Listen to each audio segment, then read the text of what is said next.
মঙ্গলবার Agartala post office চৌমুহনীস্থিত টিসিএর conference হলে এক সাংবাদিক সম্মেলনের আয়োজন করা হয়।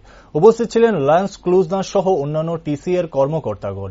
সাংবাদিকদের মুখোমুখি হয়ে লান্স ক্লুজনার জানান, তিনি ত্রিপুরা ক্রিকেট দলের জন্য কোচিং করতে আসেনি, বরং ত্রিপুরা ক্রিকেট দলের মধ্যে ক্রিকেট প্লেয়ার, ত্রিপুরার বিভিন্ন ক্রিকেট কোচ, আম্পায়ার সহ অন্যান্যদের তিনি একজন মেন্টরের মতো যা যা প্রয়োজন সমস্ত কিছু সহায়তা করতে এসেছেন।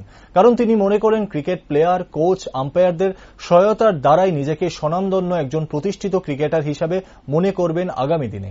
সেই সূত্রে যখনই তাদের কোন রকম প্রয়োজন পড়বে তখনই তিনি সমস্ত রকম সহায়তা প্রদানের ক্ষেত্রে এগিয়ে আসবে।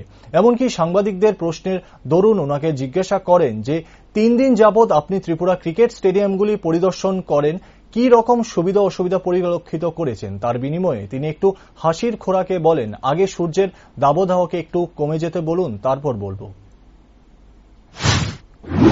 Your players, I'll do that through the coaches, and then I'll have some thoughts possibly on that, as we spoke about, what we think about the surface as well, what's best for Tripura cricket. But I'm here to support the coaches. I'm here to help where I can, but I'm not here to do the job of the coaches that are here already. So I think we've got some fantastic coaches, but if I can add value to them, add value to their players, speak to their players if they want, I'm available for that. Nice. Actually, any drawbacks within these 3 days, whatever you have seen in here, 2 fields like that, any drawbacks or any lackness ourselves? Only one thing, sir. Okay. If we can please just turn the temperature down.